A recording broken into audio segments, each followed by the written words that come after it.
Hey friends, welcome back to the channel. Thank you so much for clicking on this video. Today's video is a really simple one. I'm here to show you how I've been using my Hobonichi Techo A6 planner, this guy right here, and I'll show you what's worked for me, what hasn't worked for me, and I will set things up for April.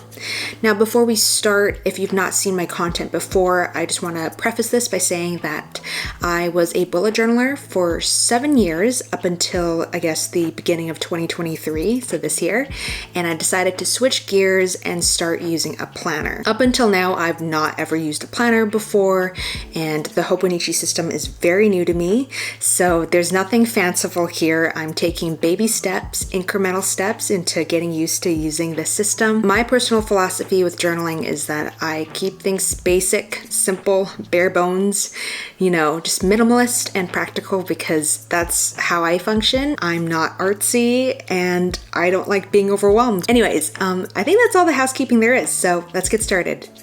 To start off, let me show you my yearly index.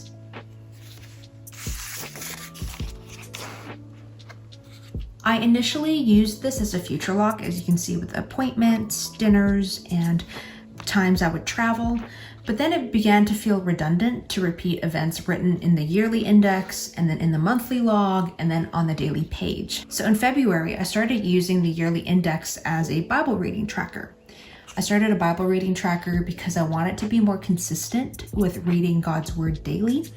And so I read 2 chapters of the Old Testament, a Psalm, a Proverb, and then 1 chapter of the New Testament. Here at the beginning, I read the book of Ecclesiastes as well in my reading plan, just because I wanted to, but other than that, this is basically my routine.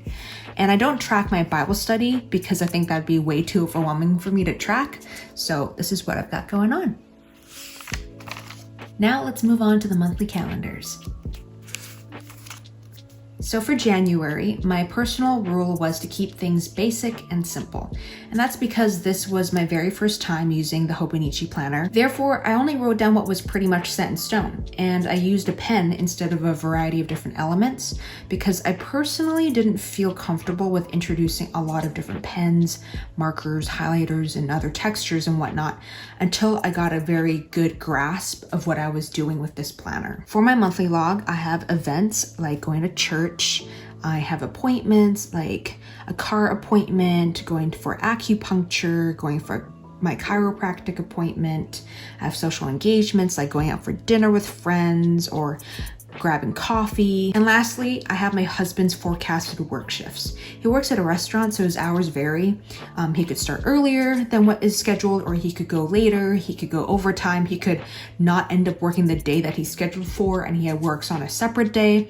It really is up in the air, so it does vary, but it helps for me to have like an overview of what is expected. Also, I've got these pieces of paper here taped on just to cover some sensitive information so that I don't have to go during post-production to block out this info. I included on the margins here and here things that I want to track monthly. So monthly expenses and monthly income. On the side margin for January, I was tracking rent, utilities, that's all included for us. We've got gas, the phone bill. I was also tracking how much we spent on groceries that month, as well as how much we spent eating out. And with eating out, that includes takeout, going out for dinner at restaurants, and coffee. I will be tracking these categories of spending over the course of the year, so I have a good idea of how much we spent. On the bottom of the page here, I included my husband's pay, my pay, his tips, and how much we spent on our credit cards. As much as I really don't want to see these numbers, because believe me, like my jaw dropped to the floor and I was humbled when I was looking through our receipts and statements. But when you look through the statements and receipts and you crunch the numbers and you jot them down, you come to realize truly how much money you're actually working with, how much you make, how much you spend, where you're spending it, and how much you're saving. Truth be told, I can get kind of wrapped up in the details of this all because I want to do a good job with saving our money and spending it wisely. And it's just in this financial climate, things are just tighter now and you want to make the most of your money, but sometimes it feels like your money isn't carrying you as far as it used to. But I'm thankful that my husband is very encouraging, and he helps me to not beat myself up over the fact that I feel like sometimes I've not been a very good steward of our finances. I feel like his positive outlook really has helped me to be a better and more prayerful steward of our money. But I do want to say that money can be really tough to, look at, especially if you've had a rough upbringing with it or your outlook is not so positive. Just know that I feel you, I understand where you're coming from, and I'm trying to be very prayerful and humble and gracious about it, and gracious to myself, because I know that I can be hard on myself when I don't feel like I'm doing the best that I can be doing. Anyways, I think I'm going off on a tangent, but I just want to say that if you feel that this would be helpful for you to get an honest look at your expenses and income by writing it out and tracking it, then definitely go for it. If you don't feel like it's something healthy for you, then don't do it. I personally like the honesty because I know I need to be upfront with myself, but you may not, and that's okay. Now, moving on to the February monthly calendar. So as you can see, we've got some color. I introduced color because it was starting to look a bit messy with just a bunch of text. And I gotta say, I had a ton of fun with color. So here's my color code so far. For green, it's an event like moving in, or my husband's birthday, or my mom and my brother coming into town to visit us. We've got yellow for a bill or payment that's due. I don't track all the bills and payments, I just do the major ones like rent, car insurance, car payment, etc. For pink, we've got a social engagement like going to church, a birthday dinner, small group meeting. Light blue is for my husband's forecasted work shifts. Purple is a medical appointment like seeing the doctor or seeing the midwife. And dark blue is a non-medical appointment, like going for a haircut or seeing the car dealership. And then along the margins, I just tidied up the information I was tracking just so it was clearer to see. On the left side here, we've got the bills, so like rent, car insurance, car phone bills, car warranty. And then on the right side, these are all of our monthly expenses. Like I want to track the amount we spend on each credit card, groceries, eating out, and gas. And then at the bottom here, this is where we have our income. So Nigel's income, my income, his tips, and the total. That way, every month I can look at the bottom right corner to see how much we made that month. And then I can look on the side margin to see how much we spent. And moving on to March, I just kept the same thing basically because I loved what I did in February, so there was no need to change. Kept the same color code, layout on the margins, and yeah, this is what the month of March looked like. Now we're going to shift gears and go on to the daily pages. So at the beginning of each month, there will be a single page where it'll be like coming up January or February or March, April, etc. So you've got this page where you can write down anything related to the month ahead. So for January, I did a little goals page. I did this for this month and then I did not continue because I just couldn't be bothered to come up with goals. For the daily pages, I treated it just like a daily log in a bullet journal. I even have the same key. So I do a bullet for a task, I exit out when it's done, I do a right arrow for migration, I do a slash if I've started that task, I have a little checkbox if it's an event, and yeah, that's what I've done so far, and I've kept it up since. Something that I was experimenting earlier in the year was including a little Bible verse at the end of the daily page.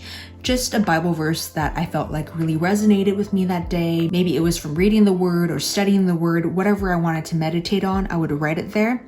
I didn't keep up with this. I just didn't want to force myself to have to write a Bible verse just for the sake of writing it in my notebook.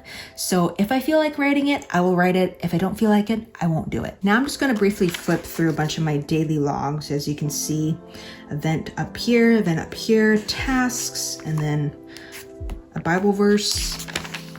Sometimes I also write down my husband's to-dos just so I can keep track of what's been going on around the house. And occasionally I'll write a little note up here when something momentous has happened, like we became tenants. And then I probably did that when we became car owners.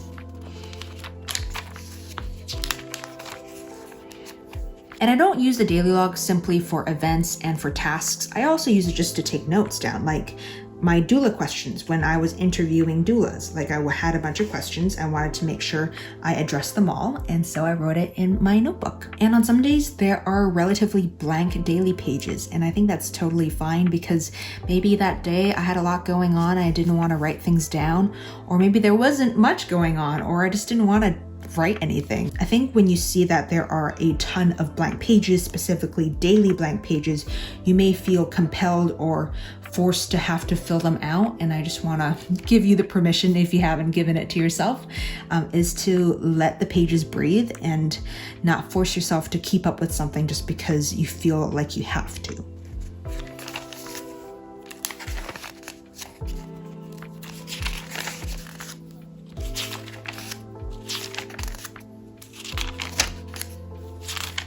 Before we move on, let me address the brain dumping I've been doing. So something that I did in my bullet journal was the rolling weekly. And essentially the rolling weekly for me was a spread that I used every week at the beginning of the week and throughout the week, where I would brain dump a bunch of things I had to do that week.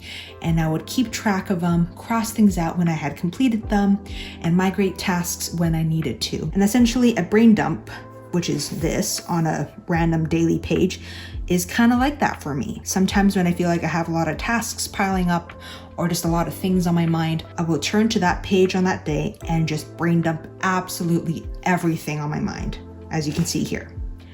Then I will start tackling that list. And on the next day, I will look at my brain dump page and write down what I could accomplish. As an example, I wrote down in my brain dump page to sterilize baby bottles. So on Saturday, I wrote that down. And then I also realized I had to clean the toilet and the sink and the bathtub. So I wanted to do those things too. And then I did those tasks and I crossed them out here and then I crossed them out here. So I knew that I had completed them. After that, the next time I needed to do another brain dump, which ended up being, let's see, when did I have to do another brain dump? I guess I've yet to do another brain dump on a daily page. I will look at my previous brain dump spread, see the things I've yet to cross out, like pack a hospital bag for myself and my husband, buy AA batteries. I will migrate those tasks over onto the next brain dump page. I hope that makes sense. Now let's begin setting up the April monthly log. I know this video is coming out pretty late. It's coming out mid-month probably, and I'm filming this a week into April actually. I hope this can serve as gentle encouragement or just a little something to make you feel better that you don't always have to have everything prepped for the month ahead. As you can see, I'm a week behind, but that's okay. Better late than never. So yeah.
And there we go. April's monthly calendar is all set up.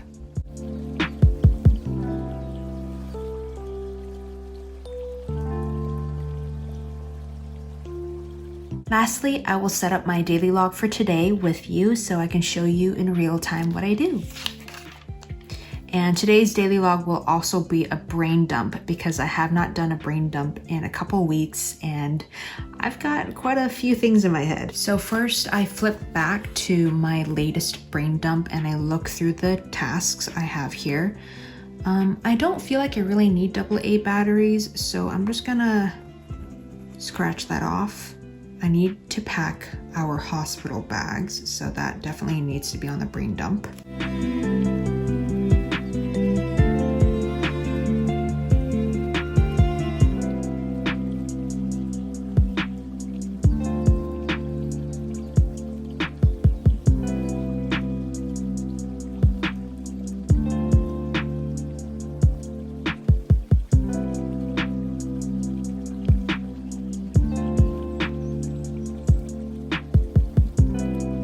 This is what I've got going on for my brain dump. I think this is sufficient. I will start with this. I'm sure when more comes to mind, I will jot that down. But in the meantime, I'm gonna make a little to-do list for the day.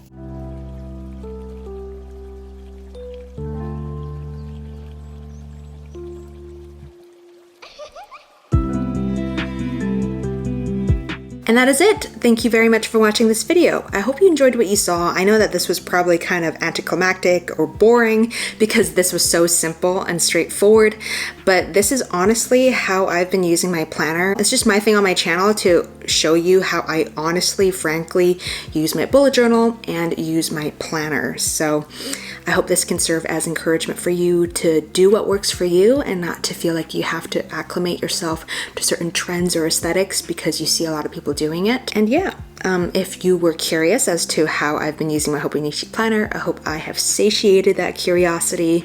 Probably pretty underwhelming. I think this is the end of the video. I'm gonna keep rambling because I'm so tired, so let's wrap things up here. Thank you very much for watching. As always, take care, stay safe and healthy, and I will see you in the next one. Bye.